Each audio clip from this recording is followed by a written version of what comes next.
यहाँ पे एक चीज़ और लगेगी, ठीक है।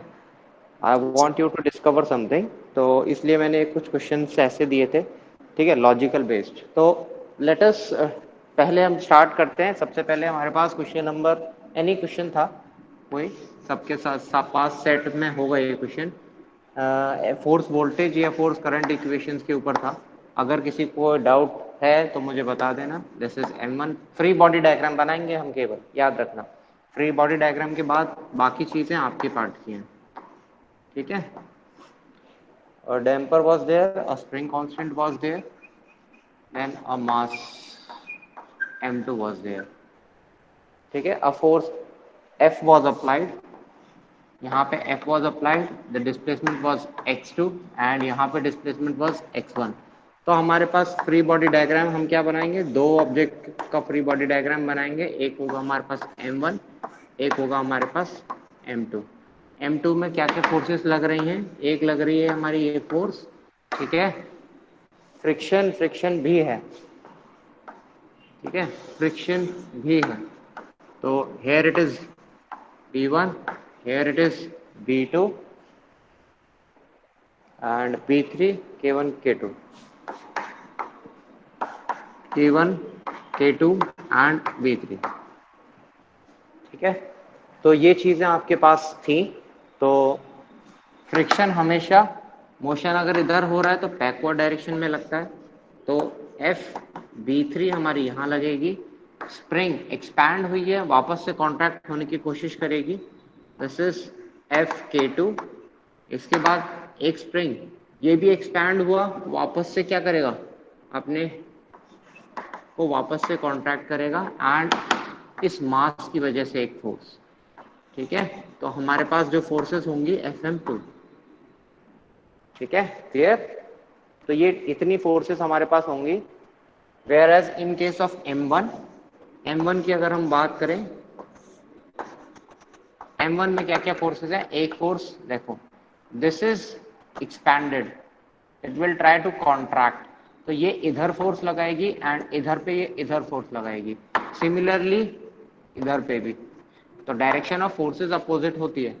तो FB3 and FK2 will have the directions opposite in nature. तो बाकी चीजें सेम रहेंगी, FB3 एंड FK3, ठीक है। देन ये ऑब्जेक्ट आगे मूव हुआ बाय x1 मूव हुआ तो ये एक्सपैंड हुई, it will try to contract, यानी वापस अपनी ओरिजिनलिटी, ओरिजिनल पोजीशन पे आएगी। तो F of K1 and this friction, F of B1 and this mass, F of M1, ठीक है। तो ये हमारे फ्री बॉडी डायग्राम्स है, बाकी इक्वेशंस आप लिख सकते हो, ठीक है। These forces are acting in between the two objects, याद रखना, in between the two objects. तो यहाँ पे डिस्प्लेसमेंट हुआ है x2, यहाँ पे डिस्प्लेसमेंट हुआ है x1, तो इनके साथ जो भी कोफिशिएंट्स आएगा डिस्प्लेसमेंट का, वो x1 माइनस x2 या x2 माइनस x1 होगा, ठीक है। Is it clear. तो ये चीज आप देख लेना न्यूमेरिकल्स का। तो आई थिंक इतना डिस्कशन बहुत है। Next we move on to next question.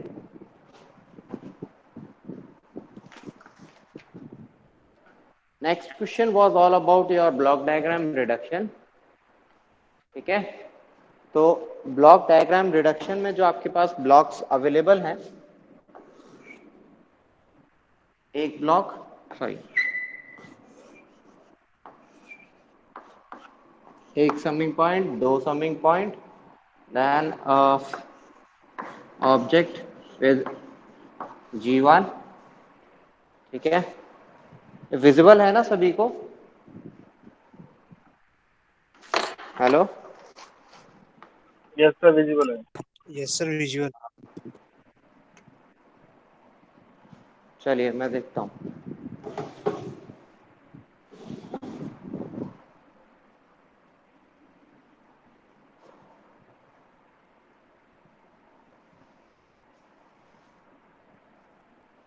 इसके बाद हमारे पास एक और समिंग पॉइंट है, ठीक है, इसके बाद हमारे पास G2 है, देन साथ में हमारे पास G4 है,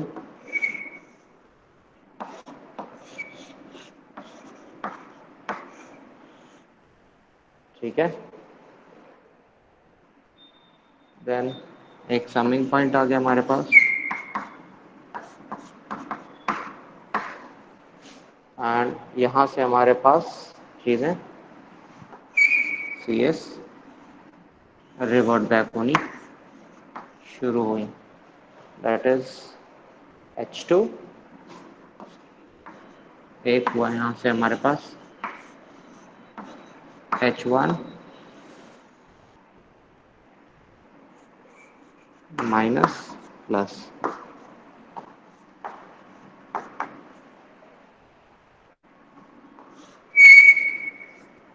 सर स्क्रीन चली गई,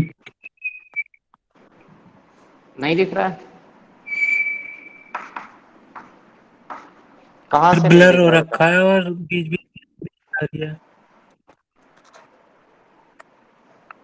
ब्लर तो नहीं आ रहा है बेटा, मैं जो विजिबिलिटी देख पा रहा हूँ। चलिए कोई नहीं, मैं कोशिश करता हूँ। तो एक मिनट देता हूँ मैं, यू अप्लाई योर लॉजिक्स, क्या आप मतलब लगाओगे, देन आई विल डिस्कस, ठीक है। आई am providing you 1 minute of discussion, सभी लोग यहाँ पे प्रेजेंट हैं, तो सभी लोग एक बार डिस्कस करें।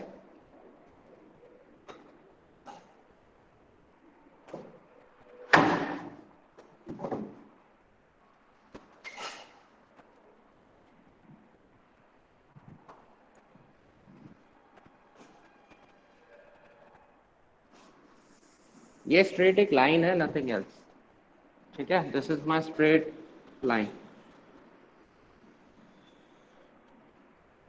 ये एक स्ट्रेट लाइन है जो स्टार्टिंग तक आ रही है, नो ब्लॉक,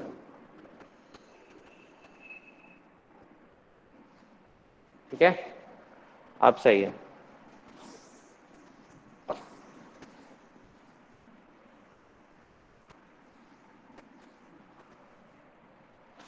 चलिए। अब यहाँ से लुक आप, मतलब आपको जो देखना है दैट इज दिस पार्ट, यहाँ से आउट हमेशा एक होता है सिंगल, एक यहाँ पे भी आउट दिया है, एक यहाँ पे भी आउट दिया हुआ है। इट मीन्स या तो मैं इस चीज को यहाँ भी लगा सकता हूँ, not a problem to me, ठीक है, क्लियर। इस चीज को यहाँ पे आसानी से लगाया जा सकता है, कोई दिक्कत नहीं है, ठीक है। अब फर्स्ट थिंग मुझे क्या करना है, इस पॉइंट को आगे लेके आना है, ठीक है। तो जब मैं इस चीज को आगे लेके आऊंगा, ठीक है, तो मैं क्या करूंगा बताओ। अगर मुझे ये वाला पॉइंट यहाँ लेके आना है, ठीक है, अगर यहाँ पे हम देखते हैं कुछ x वैल्यू है, ठीक है, तो यहाँ जब आ जाएगी, ठीक है, this x value should B preserved, यहाँ पे मेरी x ही रहनी चाहिए, यही तो होता है ब्लॉक डायग्राम में। तो अगर मुझे यहाँ पे x as it is maintain करनी है, इस पॉइंट को मैं इधर लेके आ गया, ठीक है। अगर मैं यहाँ x लिख देता हूँ, ठीक है, then x would be multiplied with G2, ठीक है, यानी कि गेन से मल्टीप्लाई मिलेगा मेरे को। तो अगर मैं इसका इनवर्स फंक्शन लगा दूं तो मुझे क्या मिलेगा, वापस से x मिल जाएगा। तो इसलिए हम यहाँ पे क्या करेंगे, अलग ही डायग्राम बनाते हैं।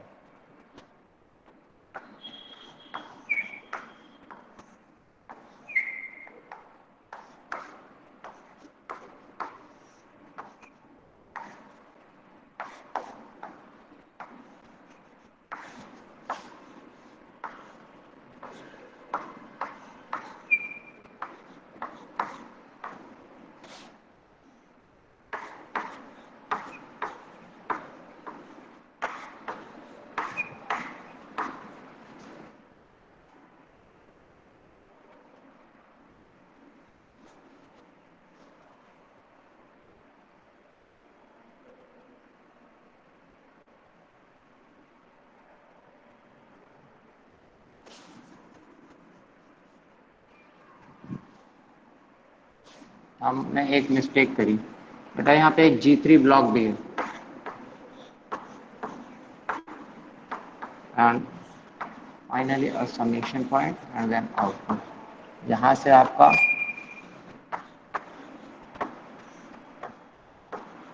G4 which is added up, ठीक है।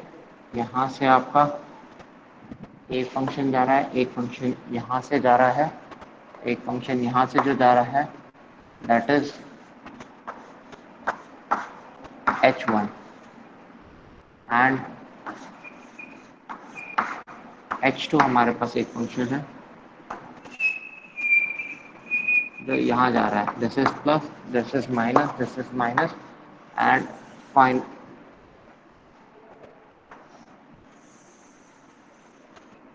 ठीक है, कुछ ये दिया हुआ है यहाँ पे, शायद G3 मिस हो गया था। चलिए, तो ये क्वेश्चन में सबसे पहले हम क्या करेंगे, इस क्वेश्चन में हम सबसे पहले क्या करेंगे, इस पॉइंट को हम आगे लेके आ जाएंगे, ठीक है। एंड इस पॉइंट को हम रिप्लेस कर सकते हैं ओवर हेयर एक्सेस, ठीक है। आउटपुट हमेशा एक ही माना जाता है। तो जब ये वाला पॉइंट इधर आ जाएगा तो यानी कि हम इस पॉइंट में क्या करेंगे, यहाँ पे वैल्यू अगर हमारी x है, यहाँ पे अगर हम इसको x मतलब इस वैल्यू को टेक अवे पॉइंट को यहाँ लेके आते हैं तो हमारे पास ये वैल्यू x ही रहेगी, ठीक है। लेकिन यहाँ पे जब जाएगी वैल्यू एंड हमें गेन मिलेगा तो हम इसको क्या करेंगे, we should multiply this function with gain, यानी इस गेन से इस x से पहले, यानी अगर यहाँ पे हम x मानते हैं, यहाँ पे हमें x G2 मिलेगा एंड ठीक है, x G2 अगर ये नहीं होगा फर्स्ट केस में, ये वैल्यू एज इट इज रहेगी, x of G2 would be multiplied with x H1, ठीक है। लेकिन अब इस पॉइंट को जब हम इधर लेके आएंगे तो क्या होगा, this value this point becomes x, ठीक है। Then this function should be multiplied with G2, क्योंकि यहां से फंक्शन आ रहा था। तो हम इसको क्या करेंगे, एक ब्लॉक लेंगे एंड इस ब्लॉक को सबसे पहले रिड्यूस करेंगे। मैं यहाँ अलग अलग कर रहा हूँ, this is late us consider H1 and यहाँ पे हमारा एक ब्लॉक आ जाएगा विच इज G2, ठीक है। पहला स्टेप हमारा ये हो गया। उसके बाद इन नोड्स को हम एक साथ रख सकते हैं, that is not a issue to us. तो यहाँ पे ये चीज, उसके बाद दूसरा पॉइंट, ये दोनों सीरीज में है तो दिस विल बी मल्टीप्लाइड, ठीक है। ये दोनों हो जाएंगे मल्टीप्लाई, तो इन दोनों को हम रिड्यूस करके लिख सकते हैं एक single block which is a representative of G2 and G3, ठीक है। अब these two blocks are in parallel, ठीक है। जब ये दोनों ब्लॉक्स पैरेलल में हैं तो एक कलेक्टिव ब्लॉक बन जाएगा that will be equal to G4 plus G2 G3, sorry ये हट जाएगा,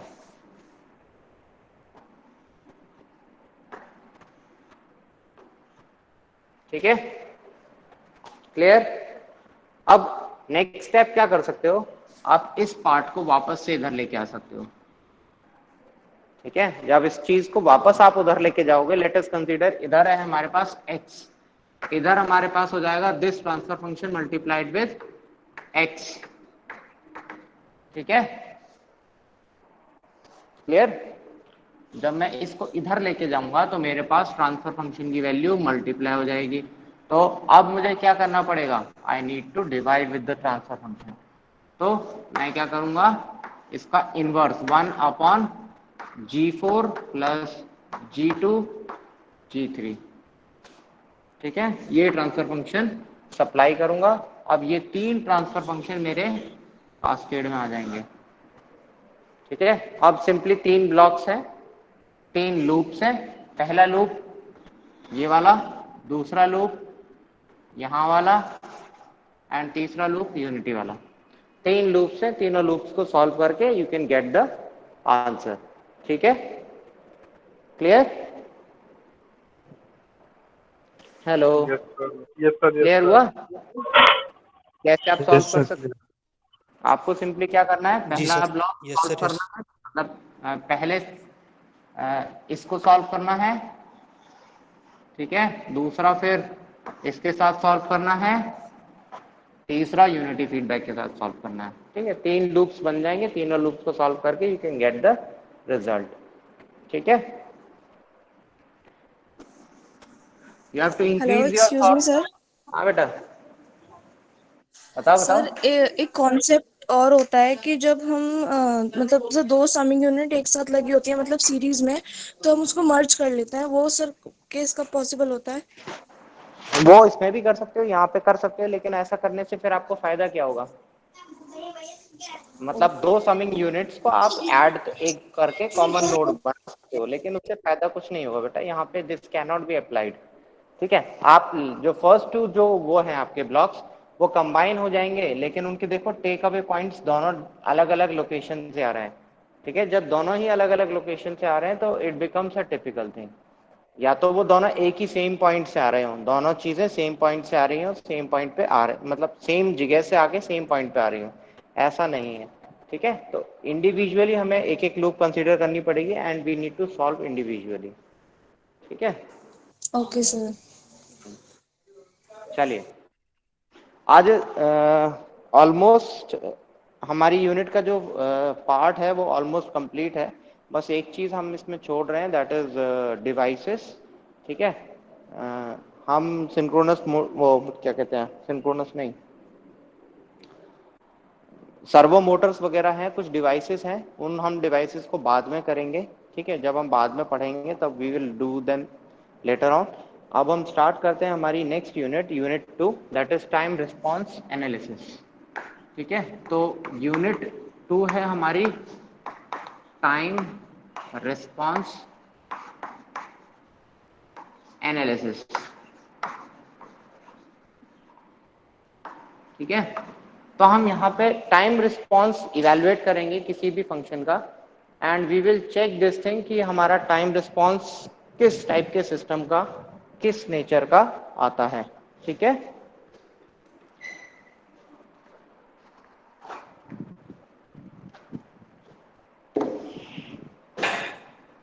चलिए, तो टाइम रिस्पॉन्स एनालिसिस हो गया हमारे पास।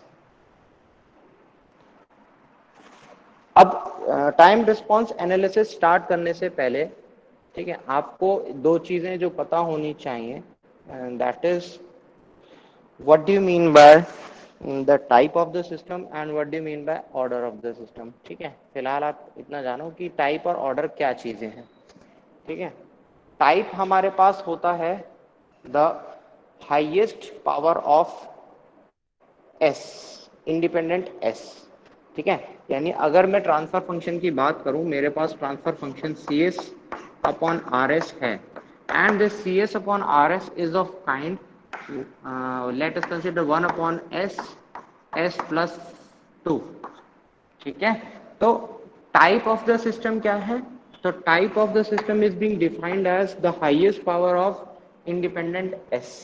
ठीक है, तो सिंस अगर यहाँ पे दिया हुआ है सिंपली एस प्लस 2, तो इसका मतलब क्या है, एस की पावर इज इक्वल टू 0, यानी कि this is a type 0 system. ठीक है, type 0 system. And second thing is order of the system. Order system का ऑर्डर क्या होता है, ऑर्डर क्या होता है, order is the highest power of S in the denominator polynomial. यानी कि अगर मैं इस चीज को लिखूं एस इंटू एस प्लस 1, तो ये मेरा बन जाएगा टाइप 1। ऑर्डर क्या हो जाएगा, एस को मैं मल्टीप्लाई करूंगा तो एस स्क्वायर बन जाएगा, ऑर्डर टू सिस्टम।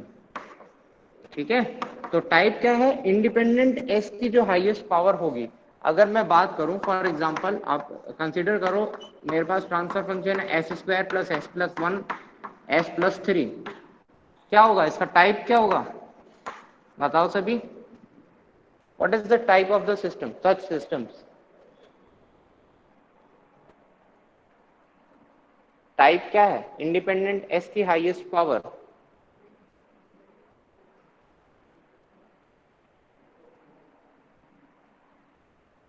हेलो। बताओ बेटा, टाइप क्या हो जाएगा इसका? टाइप होगा टाइप 2 हो जाएगा, order 4। Order type 4 two system, type 2 order 4। System. ठीक है, तो ये चीजें आपको क्लियर करनी है कि टाइप से क्या हम आइडेंटिफाई करते हैं। टाइप से हम आइडेंटिफाई करते हैं the highest power of S polynomial, independent S polynomial. ठीक है, and order of the system is simply represented by, जब हम इन चीजों को मल्टीप्लाई करके दो हाईएस्ट पावर डिनोमिनेटर पॉलिनोमियल में एग्जिस्ट होगी, that is called the order of the system. अब टाइम रिस्पॉन्स की बात करते हैं। टाइम रिस्पॉन्स में हम इन चीज़ों को जानेंगे कि हम टाइप 1 सिस्टम क्या होता है, टाइप 2 सिस्टम क्या होता है, एंड इनके एनालिसिस क्या होते हैं। तो first of all time response analysis, कोई भी टाइम रिस्पॉन्स एनालिसिस जो है वो दो पार्ट में डिवाइडेड होता है। पहला पार्ट वो जो ट्रांजिएंट का होता है, ठीक है, जिसे हम कहते हैं ट्रांजिएंट एनालिसिस। ठीक है, सेकेंड पार्ट हमारे पास होता है that is steady state analysis.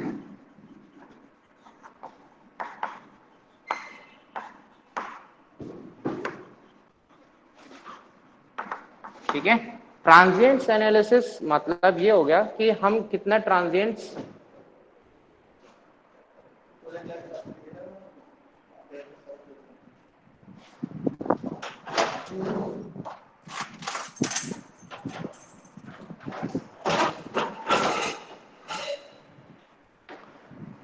Transient analysis में क्या आ जाएगा, ट्रांजिएंट पार्ट, यानी कि हम किसी भी सिस्टम को अचानक से जब हम किसी सिग्नल को किसी सिस्टम पे देते हैं तो उसका बिहेवियर कैसा आता है, ऑल ऑफ सडन जो रिस्पॉन्स आता है वो किस नेचर का होता है, उसे हम कहते हैं ट्रांजिएंट एनालिसिस। जबकि स्टेडी स्टेट एनालिसिस वो पार्ट है जब सेम नेचर का इनपुट हम कंटिन्यूस दें for infinite amount of time to obtain a fixed value of output. ठीक है, यानी कि हमने इनपुट दिया, इनपुट देने के बाद हम उसे भूल जाते हैं एंड उसकी वजह से कुछ रिस्पॉन्सेज हमें इवेलुएट होंगे। One is transient and other part is steady. तो अगर हम फर्स्ट ऑर्डर सिस्टम का मतलब रिस्पॉन्स एनालिसिस देखते हैं तो कुछ इस टाइप का फर्स्ट ऑर्डर रिस्पॉन्स आता है हमारे पास। ठीक है, अभी हम डिस्कस करेंगे इसे। तो यहाँ पे अगर हम देखते हैं, ठीक है, अगर मैंने इनपुट दिया है यूनिट स्टेप इनपुट, ठीक है, this is my input and this is my output. ठीक है, output of first order system. तो यहाँ पे अगर हम केयरफुली ऑब्जर्व करें, इनपुट हमने ये जैसे ही हमने हाई किया, आउटपुट हमारा धीरे धीरे इंक्रीज हुआ। तो जहां तक ये नेचर अनडिटरमाइंड है, यानी कि जहां पे ये प्रिडिक्टेबल है, although it is predictable, but क्या है, we can not just evaluate this thing, हमें एक कैलकुलेशन करनी पड़ेगी, उसके बाद वी कैन इवेल्युएट। तो इस पार्ट को हम कहते हैं ट्रांजिएंट पार्ट। ठीक है, एंड इसके बाद ट्रांजिएंट्स के बाद आता है हमारा स्टेडी स्टेट पार्ट। ठीक है, तो स्टेडी स्टेट पार्ट क्या है, for infinite amount of time, इसको सिंपली कह सकते हैं फॉर t टेंड्स टू 0। ठीक है, the output of ct for t tends to infinity. ठीक है, the output ct for t tends to infinity. ठीक है, फॉर पर्टिकुलर आउटपुट इनपुट, ये भी याद रखना, rt इज फिक्स्ड, ये चीज याद रखनी है, this rt value should be fixed. And transients क्या है, ct फॉर t। ठीक है, एनी t, इसको हम कहते हैं, ठीक है, less than ts, settling time से पहले, इस पॉइंट को हम कहते हैं सेटलिंग टाइम। ठीक है, जहां पे हमारा फंक्शन मतलब कोई भी चेंजेस नहीं ला रहा है, उस चीज को हम कहते हैं सेटलिंग टाइम। ठीक है, तो सेटलिंग टाइम के बाद सिस्टम का रिस्पॉन्स इज ऑलमोस्ट स्टडी, यानी होल्डेड रहता है, यानी कि it is assumed constant.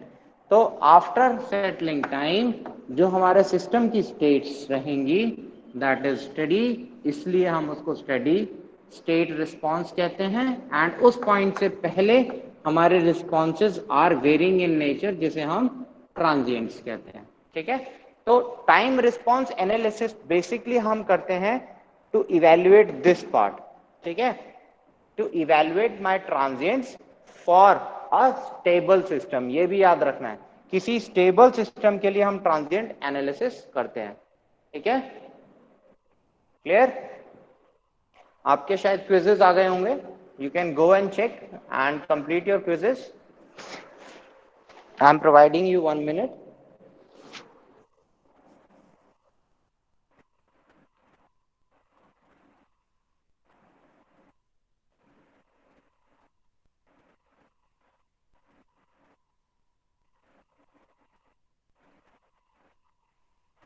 Sir अभी सेंड किया है क्या क्विज? बेटा बीच बीच में आते रहेंगे। ठीक है, क्विजेस मैंने शेड्यूल कर रखे हैं एंड वो शायद आ भी गए होंगे आपके पास। Let me check. सर एक 10 मिनट हो गई। 9:40 आया था, वो तो आ गया है। हाँ, एक क्विज आया है आप पे, आप उसको अटेम्प्ट कर लो जल्दी से। ठीक है, देन वी मूव ऑन।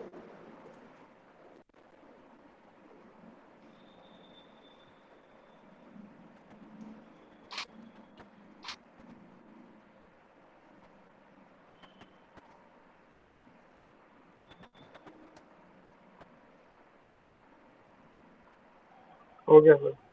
चलिए,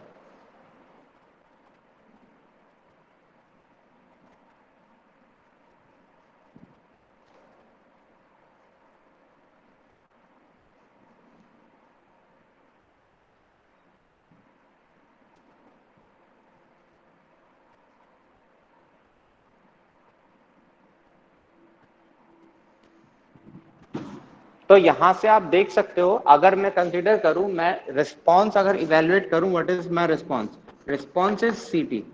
ठीक है, तो सी T is equal to C T. ठीक है, लेकिन C T for this is transient response. ठीक है, यानी कि C T R, T R of T plus C of steady state of T. तो this is my steady state, sorry, transient response, this is my steady state response. ठीक है, तो C T क्या है? Output response of any system is my transient response plus steady state response, दोनों का composition हो सकता है। ठीक है, तो अब ये चीज क्या है?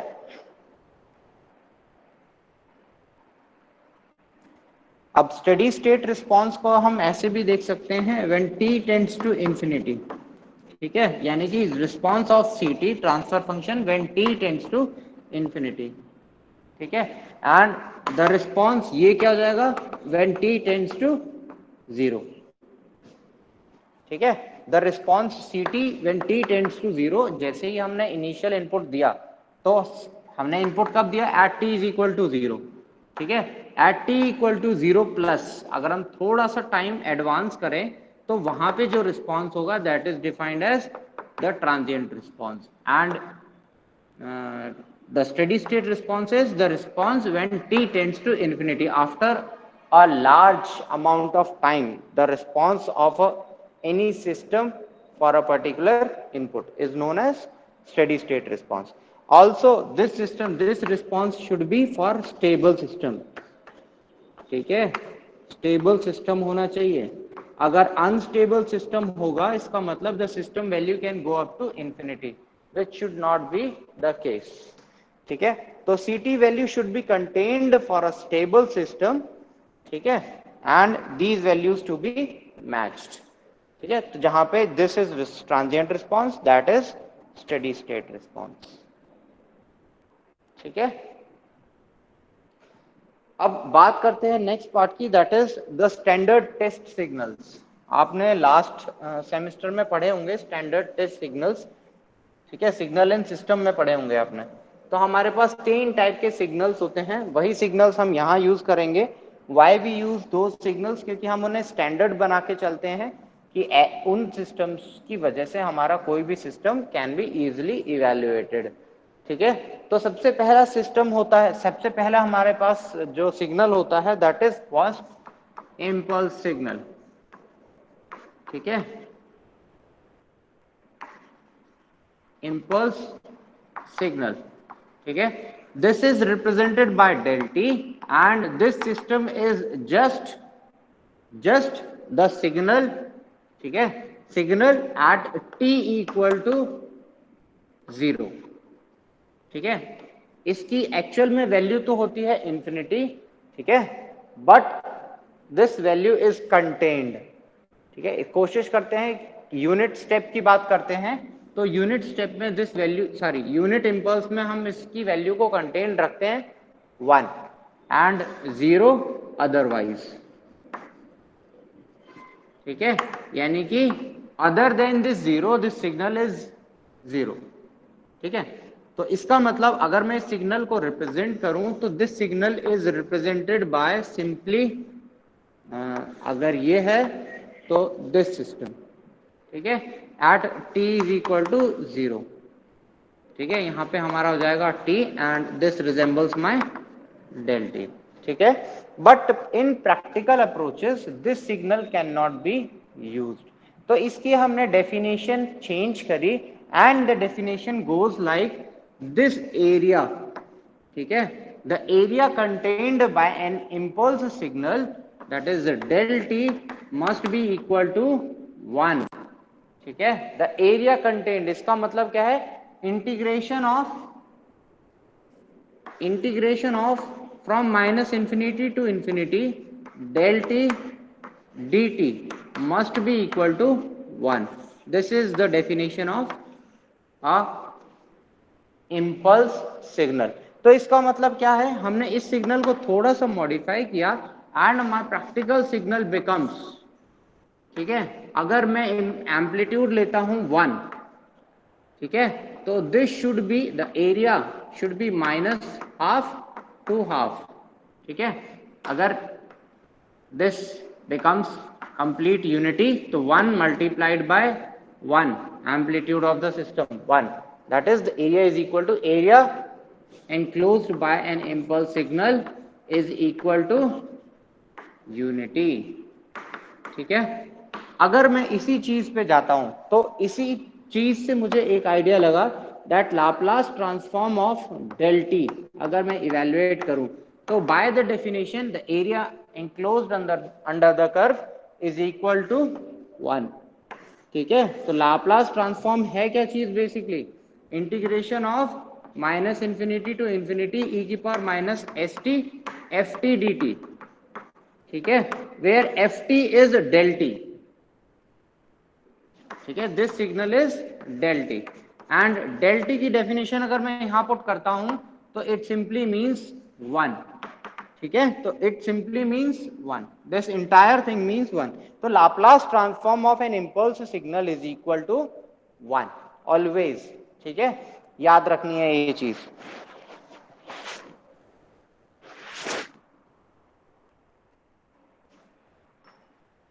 ठीक है, क्लियर ये ओके चीज। सर। अब सेकंड टाइप का सिग्नल हमारे पास जो होता है that is ramp signal. Step signal बेटा। ठीक है, लीनियर फैशन में हम बढ़ेंगे, रैंप सिग्नल बाद में आता है। तो सेकेंड टाइप का सिग्नल हमारे पास होता है स्टेप सिग्नल। ठीक है, step signal that is given bye ut। ut is defined as 1 for t greater than equal to 0 and 0 for t less than 0। ठीक है, यानी कि एक ऐसा सिग्नल जो एक बार इनिशिएट हो गया, यानी कि एक बार यहां से स्टार्ट हुआ तो इट ऑलवेज मेक्स 1। ठीक है, यूनिटी की बात अगर हम कर रहे हैं केवल, तो this is my UT. This type of signal only exist in positive half of the system. ठीक है, तो इस टाइप के सिग्नल को हम कहते हैं द यूनिट स्टेप सिग्नल। ठीक है, अब रिप्रेजेंटेशन देख लिया, लेकिन अगर हम इसका लाप्लास ट्रांसफॉर्म लें, लाप्लास ट्रांसफॉर्म ऑफ यूटी क्या हो जाएगा? लाप्लास ट्रांसफॉर्म ऑफ यूटी क्या है हमारे पास? इंटीग्रेशन ऑफ, अगर बेसिक डेफिनेशन पे जाऊं, e की power minus S T D T, ठीक है, which is equal to 1 upon S. ठीक है, यहां पे क्या जाएगा? e की power minus S T U T D T, U T D T, and actual में यहां बन जाएगा माइनस इंफिनिटी। अगर ut की डेफिनेशन डालूंगा तो this becomes 0 and this becomes 1।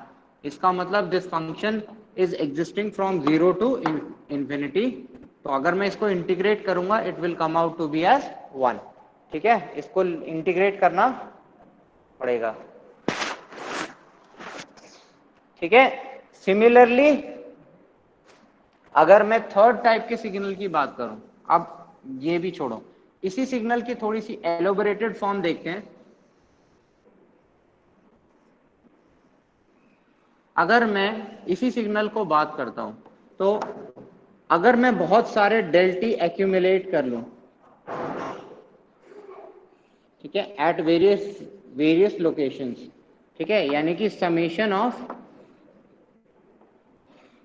तो यहां से मैं एक चीज नोट कर सकता हूं दैट ut इज इक्वल, या u ऑफ n, ठीक है, डिस्क्रीट सिग्नल की बात की जा रही है, u of n is equal to summation of n is equal to 0 to infinity del n। ठीक है, तो ये भी चीज यहां से फॉलो हो सकती है। ठीक है, for a discrete type system, discrete type system के लिए क्या है? डेल n, कि छोटे छोटे डेल n की वैल्यूज बहुत इंफिनिटी लेवल तक हमने सम अप कर दिया, ऐड कर दिया। ठीक है,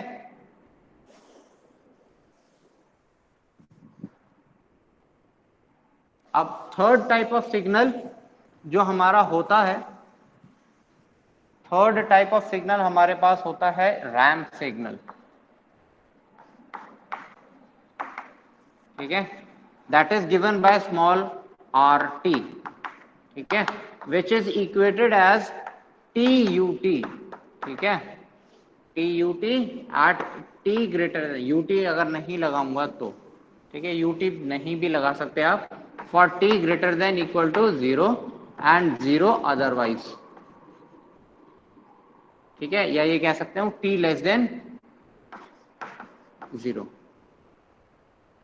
ठीक है, यानी कि एक ऐसा सिग्नल जो इनिशिएट हुआ 0 से 0 तक, देन उसके बाद कॉन्स्टेंटली इंक्रीज हुआ। ठीक है, this type of signal is defined as R T signal, R T T. ठीक है, तो ये हमारे पास सारे सिग्नल होते हैं। अगर मैं इसी चीज का मैं इवेल्युएशन करता हूं तो आर टी को मैं लिख सकता हूं T times U T also. ठीक है, यू टी क्या है? पॉजिटिव हाफ में सिग्नल लाई करता है, तो यू टी इटसेल्फ आपको इसकी डेफिनेशन देता है। ठीक है, तो अगर मैं लाप्लास इनवर्स निकालता हूं आर टी का, तो Laplace transform of R T becomes R S. ठीक है, which is equal to 1 upon S square. ठीक है, 1 अपॉन एस स्क्वायर। इसके बाद और भी सिग्नल्स हैं, अगर लगाना चाहो तो पैराबोलिक सिग्नल होता है। ठीक है, पैराबोलिक हो जाएगा टी स्क्वायर अपॉन 2। ठीक है, parabolic signal is T square upon 2। ठीक है, बट हाँ, we will be confined to these 3 signals only and we will be having the response analysis for these 3 signals only. इससे ज्यादा अगर सिस्टम कॉम्प्लिकेट करोगे तो सर एक सिस्टम चीज रिस्पॉन्स। पूछनी है। हाँ बेटा। सर एक क्वेश्चन दे रखा था आपने क्विज में, step signal is the signal whose value is, option में था 1 for all value is greater than 0। हमने इसे क्लिक किया तो ये आंसर गलत बता रहा है, गलत क्यों है? बाकी क्या थे? देखो कई बार ऐसा होता है, सर आप सुनो, विकास, कई बार ऐसा होता है कि जी आपके सर। सामने रिस्पॉन्सेस आएंगे ना। जी हेलो, आपके पास 4 जी सर। ऑप्शन आएंगे, ऑप्शन जी 1, सर। 2, 3 एंड 4। ठीक है, मल्टीपल टाइम्स। ऑप्शन 1 भी, ऑप्शन 2 भी, ऑप्शन 3 भी, ऑप्शन 4। हो सकता है इनमें से 2 ऑप्शन आपको सही लगे कि ये 2 ऑप्शन सही है, लेकिन जो क्वेश्चन पूछा गया है it depends upon the nature of the question कि उस क्वेश्चन से क्या आंसर होता है। तो आउट ऑफ दीज 2 थिंग्स हो सकता है कि एक आंसर ज्यादा परफेक्ट, तो हमें सबसे बेस्ट आंसर्स पे टिक लगाना होता है। ठीक है, एट टाइम्स ये स्टेटमेंट्स की जाती हैं ताकि कंफ्यूजन रहे थोड़ी सी। Yes sir. उसके साथ अगर आप यस सर। बाकी ऑप्शंस बता पाओगे तो मैं आपको जरूर हेल्प करूंगा। सर ऑप्शन है intermediate at zero, it is zero for time then zero, और फिर ऑल ऑफ द मेंशन्ड। कौन सा असाइनमेंट था? सर मेरे पास ये सेकंड वाला है। सेकंड वाला है या फर्स्ट था? सर सेकंड वाला है। चलिए मैं देखता हूँ। सेकंड आ गया क्या अभी? सेकंड क्वेश्चन, सेकंड आ गया बेटा, यू कैन अटेम्प्ट। ठीक है, okay sir. Step signal is a signal whose value is 1 for all values greater than 0। ठीक है, indeterminate at 0, it is 0 for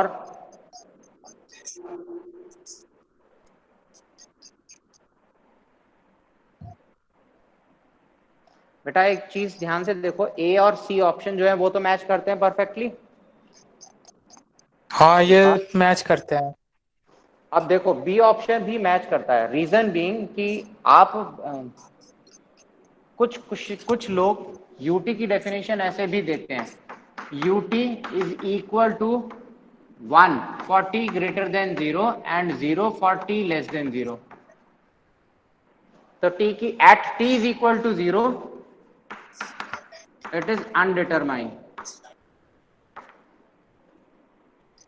ठीक है, यानी कि आपको पता ही नहीं है, एग्जैक्टली आपको पता ही नहीं है इस सिस्टम पे क्या होगी। It depends on previous state of the system. ठीक है, एक्चुअल में जी ये sir. At t is equal to 0 पे सिस्टम डिपेंडेंट वैल्यूज होती हैं। ठीक है, यानी कि ये डिसाइड करेगा कि सिस्टम की वैल्यू, प्रीवियस वैल्यू क्या थी।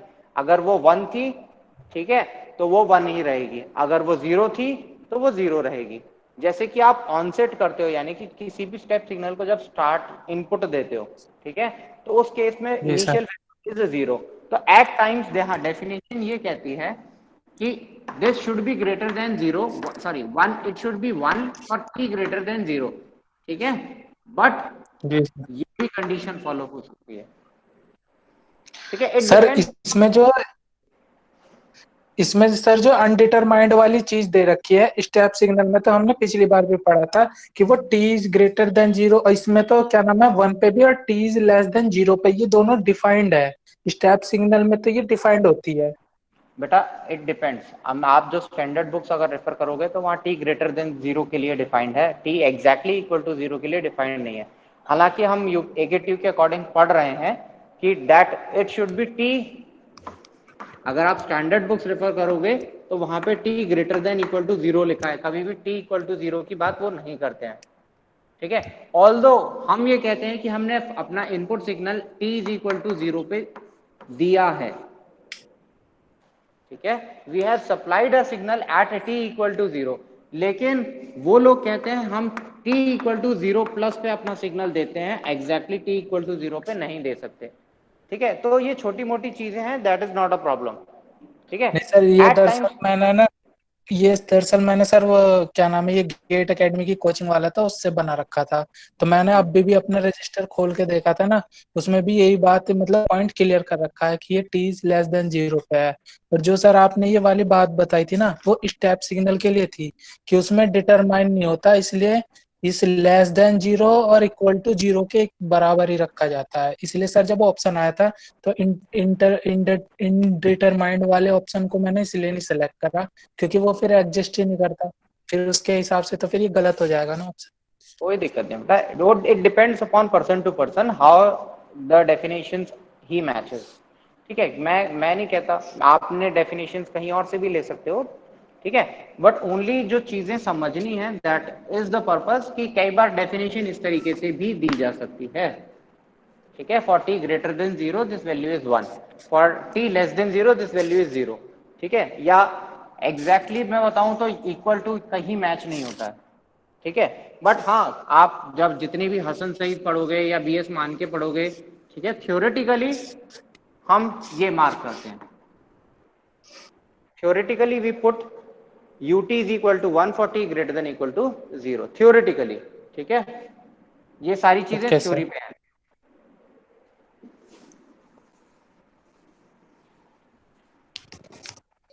चलिए, तो रैंप सिग्नल का भी आपको पता लग गया, ये चीजें आपको पता हैं, बस मैंने एक डिस्कशन लिया था, ओवरऑल डिस्कशन किया था, ताकि आपको ये आइडिया लगे कि हमारे 3 सिग्नल्स जो यूज होने हैं वो क्या क्या यूज होने हैं, ठीक है।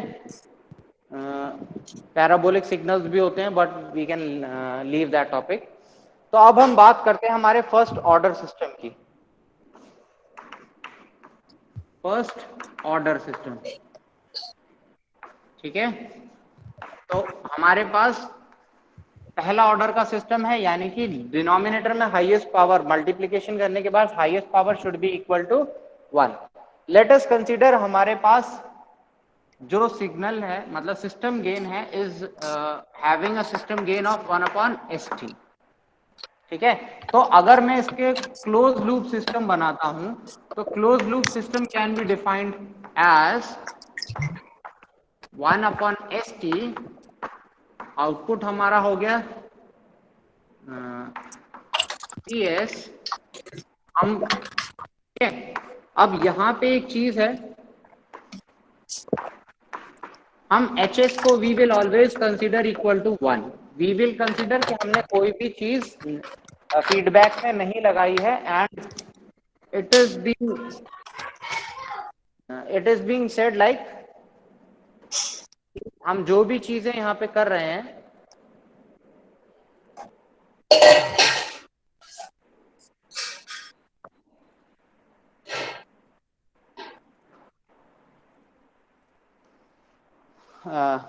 तो हमारे पास हम ये कंसीडर करेंगे कि हमारा यूनिटी फीडबैक सिस्टम होगा, ठीक है। दिस इज यूनिटी,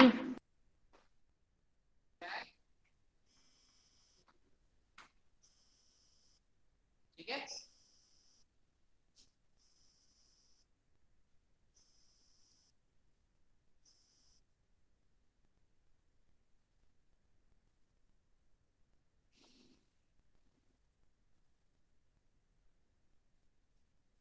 तो हम ये कंसीडर कर रहे हैं कि हमारे पास यूनिटी फीडबैक सिस्टम है, that is hs is equal to 1, ठीक है। एंड gs जो हमारे पास होगा, gs is exactly equal to 1/st, sir ठीक है। आपकी वॉइस क्लियर आ आपकी रही है। आवाज दूर क्या आ रही है, ऐसा लग रहा है दूर चले गए आप।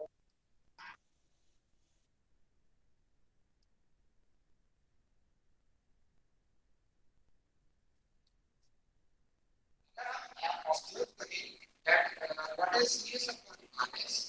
तो cs upon rs हमारे पास होगा क्या, कि gs सर वॉइस क्लियर नहीं है आपकी। gs is equal to 1, जो जो- gs 1 versus gs, यहाँ पे अगर हम वैल्यू निकाल सकें, divide st upon 1 plus sir आप 1 बोल upon st, अगर मैं इस चीज को कैलकुलेट करूं तो अगर it will become 1 upon st plus 1। Sir hello sir, आवाज बिल्कुल नहीं आ रही है, ऐसा लग रहा है आप बहुत दूर चले गए sir. 1 upon t upon s plus 1 रखिए, upon गुरुदेव सुना आ रही है आवाज। हेलो cs upon rs को इस तरीके से लिख सकते हैं। तो this type of system is known as first order system. This type of system is known as first order system. यहाँ पे जैसा हमारे पास पहले तीन नोड एग्जिस्ट कर रहा है, सर, कुछ भी सुनाई नहीं दे रहा है sir. this s plus the time period of the system. गुरुदेव, कुछ भी आवाज नहीं आ रही है साफ।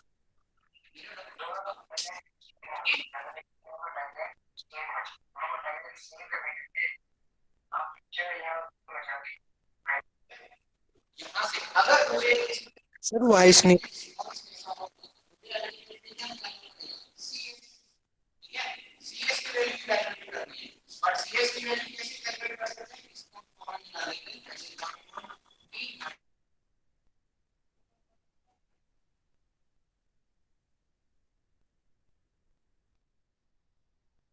भैया मनोज, कम से कम तुम तो आवाज पहुंचाओ।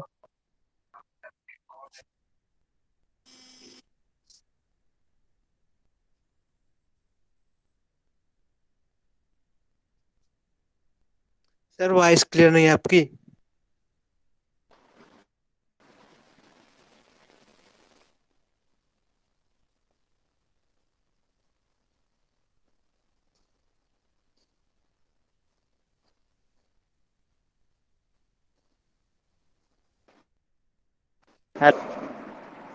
द ऑडिबल हूँ। हेलो। पिछले पिछले 5 मिनट से कोई भी कुछ भी ऑडियोबल नहीं था सर। आपने जो पढ़ाया वो कुछ नहीं सुनाई दिया सर। चलिए ठीक है। मैं दोबारा समझा देता हूँ। अभी इसमें है क्या, हम हमारे पास रिस्पांस क्या होता है, किसी भी सिस्टम का रिस्पांस होता है C S upon R S. ठीक है, तो C S upon R S हमें इवेलुएट करना है, which is equal to G S upon 1 plus.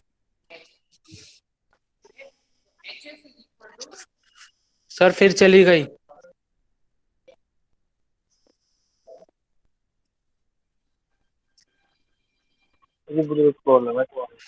Hello, Audible हूँ बेटा? सर बीच बीच में चली जा रही है हेलो। सर अब।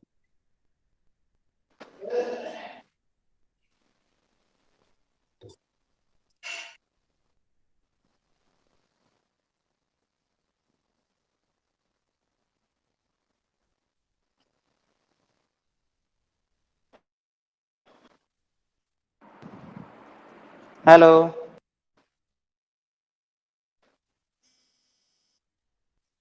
जैसा जैसा दवाइए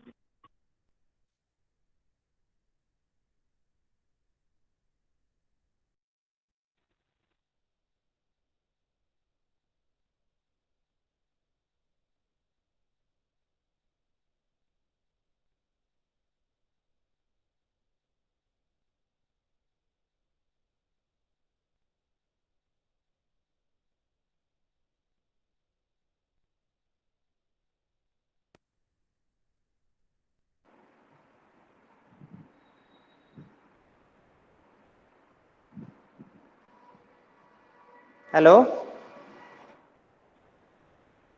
हेलो। जी सर। बीच में बेटा इंटरप्ट यस सर आ रही है वॉइस आ आ रही गई थी किसी की। ठीक है, मना कर दिया। चलिए तो हमें क्या करना है, हमें C S upon R S हमें पता है, that is G S upon 1 plus G S H S, and H S we have defined as 1 unity feedback system. तो हमने एच एस की वैल्यू 1 कर दी है यहीं पे। ठीक है, तो हमें जी S upon 1 plus G S H S निकालना है, तो 1 upon S T upon 1 plus 1 upon S T. ठीक है, ये चीज वैल्यू हमने रख दी, ये वाली वैल्यू रखने के बाद हमने जस्ट एक छोटा सा इवैल्यूएशन किया है। इवैल्यूएशन करने के बाद यहाँ पे पहुंचे, यहाँ पे हमने क्या किया, इसको भी t से डिवाइड कर दिया एंड इसको भी t से डिवाइड कर दिया।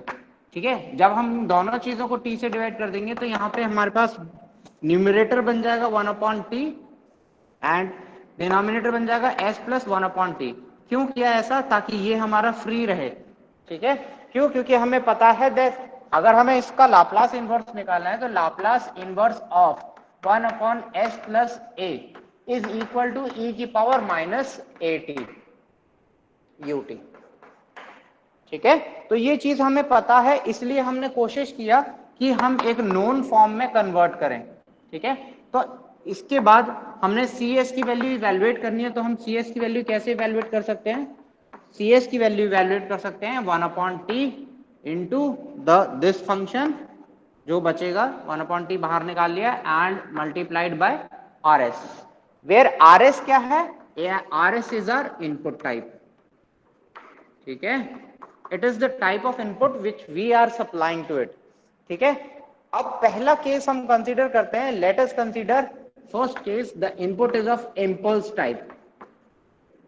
ठीक है, इम्पल्स टाइप यानी कि R S is equal to ये मान लो आर टी, मतलब इनपुट जो है हमारा that is of nature del T, ये लेकिन डेल टी क्या है, del T is in time domain, हमें ये किस में लेना है, एस डोमेन में। तो अगर हम डेल एस की बात करें दिस इज इक्वल टू 1, ठीक है, यानी कि आर एस जो हम सप्लाई कर रहे हैं that is equal to del S which is equal to 1। ये वैल्यू अगर हम सप्लाई करते हैं सिस्टम में तो सी एस क्या होगा, C S is equal to 1 upon T then 1 upon S plus 1 upon T. ये जो आर एस है this will be equal to 1, ठीक है। अगर यहां से हम सी टी की वैल्यू इवेलुएट करें which is equal to E की power minus T upon this capital T, ठीक है, ठीक है, T upon capital T, where T stand for time period, time constant भी कह सकते हैं इसे, ठीक है, that is the time constant of the system, clear. तो this is the value of time constant of the system, जहां पे टाइम कांस्टेंट अगर हम डिफाइन करें फर्स्ट ऑर्डर सिस्टम का तो when this value is equal to 1, ठीक है, दिस वैल्यू, ये वैल्यू कब 1 हो सकती है, this value can be 1 when this value is equal to T, तो T upon T is equal to 1, यानी कि अगर मैं इवेलुएट करूं तो C T when the system response is equal to 0.632% या 6, ठीक है। अगर मैं एक यूनिट स्टेप वैल्यू की बात कर रहा हूं तो जब मेरा फंक्शन आउटपुट फंक्शन 63.2% रीच करेगा उस चीज को हम कहते हैं time constant of this circuit, first order circuit, clear. तो टाइम कांस्टेंट की डेफिनेशन यहां से दी जाती है when the system response reaches 63.2% of the final steady state value, this time value is known as the time constant of the circuit, ठीक है, या first order circuit, clear. चलिए, एनी डाउट्स, आगे इसका हम करेंगे नेक्स्ट टाइम, हम we will do it step response and ramp response, ठीक है, and then we will compare the things. चलिए, किसी को कोई क्वेरी है, असाइनमेंट, सॉरी आपके पास क्विज वगैरह आ गए होंगे, 2 quizzes, you need to solve them, you just mark these and let me know, all of you, hello, yes sir, Yes, yes sir. Sir. आपके पास क्विज वगैरह आ गए होंगे, just mark these things and next time we will do other things.